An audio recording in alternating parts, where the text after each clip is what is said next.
सुप्रभात विद्यार्थियों, आदर्श विद्या मंदिर की ऑनलाइन कक्षा में आपका पुनः हार्दिक अभिनंदन और स्वागत है। हिंदी विषय की व्याकरण का चरणबद्ध ढंग से अपने अध्ययन कर रहे हैं। गत वीडियो में आपको विराम चिन्हों से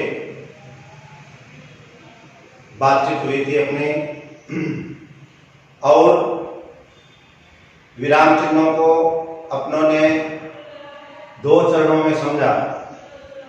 उसके बाद में आपके हिंदी व्याकरण से संबंधित एक प्रश्न 2 अंक का आता है।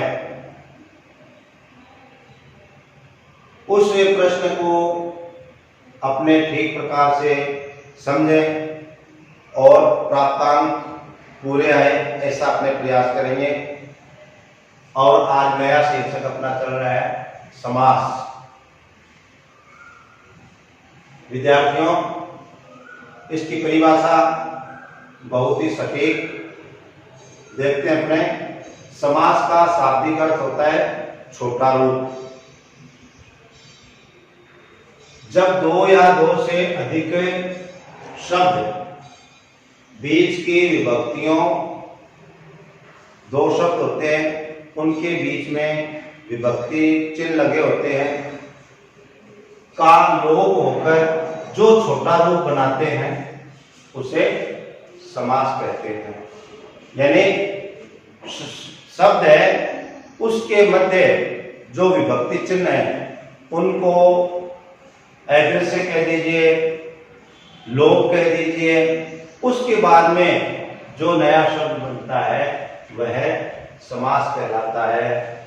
समास को सामासिक भी आपको पढ़ने के लिए मिल जाएगा, समस्त पद भी पढ़ने के लिए मिल जाएगा, परंतु विद्यार्थियों उनका अर्थ समास से ही है।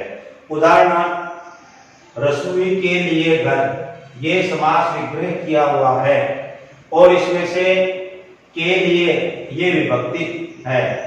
इस विभक्ति को अपने हटा देते हैं तो नया शब्द बन जाता है आपका रसोई घर।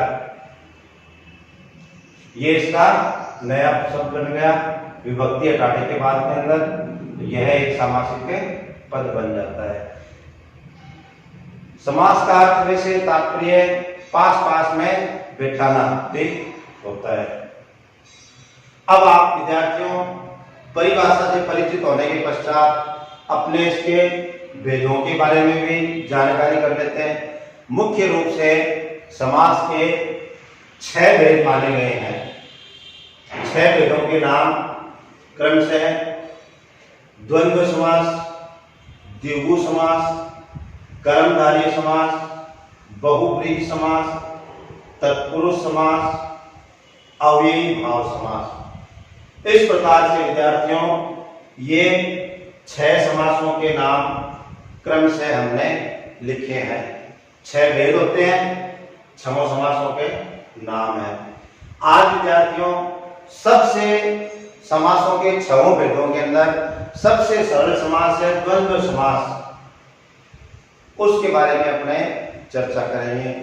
जैसे इसकी परिभाषा है, जिस समास में दोनों पद प्रधान होते हैं, प्रधान का अर्थ है वो अपने अपने स्थान पर मुखिया की भूमिका निभाते हैं। जैसे मान लो आना जाना कोई शब्द है, आना का भी इतना ही महत्व है जितना जाने का है। आना भी प्रधान पद है और जाना भी प्रधान पद है। इस प्रकार से जिस समास में दोनों पद प्रधान होते हैं वह द्वंद्व समास कहलाता है। जैसे माता पिता, जब विद्यार्थियों अपने इसका समास विग्रह करेंगे माता और पिता हो जाएगा। इसी प्रकार से भला और बुरा, इसका समास विग्रह हो जाएगा। द्वंद्व समास के मध्य जो शब्द हैं उनमें कहीं कहीं पर आपको योजक चिन्ह, जिसको आप समास चिन्ह कहते हैं, यह भी आपको लगा हुआ मिल जाएगा। परंतु द्वंद्व समास का पता है वो आप विग्रह करके ही ध्यान करेंगे। कई बार क्या शब्द जुड़े हुए होते हैं। अब आप ये बात समझ लें कि आचार्य जी ने बताया था कि योजक चिन्ह लगा होता है, समास चिन्ह लगा होता है, वो ही द्वंद्व समास का उदाहरण होता है, ऐसा निश्चित नहीं है। आप उसका विग्रह कीजिए। द्वंद्व समास के शब्दों में और, अथवा, या इन शब्दों का आपको लोप मिलेगा, परंतु ये विग्रह करने पर आपको परिलक्षित होंगे। अब 5 उदाहरणों से, क्योंकि यह समास एकदम सरल है और इसके ज्यादा उदाहरण नहीं देकर के और आपको सिर्फ समझाने के लिए ये 5 उदाहरण ही बताए जाए। अन्य उदाहरण बहुत है इसके, जैसे पाप पुण्य। हमारी परिभाषा क्या थी? दोनों पद प्रधान होते हैं, तो पाप पुण्य, तो इसका विग्रह हो गया आपका पाप और पुण्य। दोनों का महत्व अपनी अपनी जगह प्रधानता का है। दूसरा उदाहरण फल फूल, फल और फूल।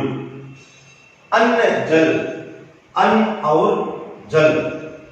दाल रोटी, दाल और रोटी।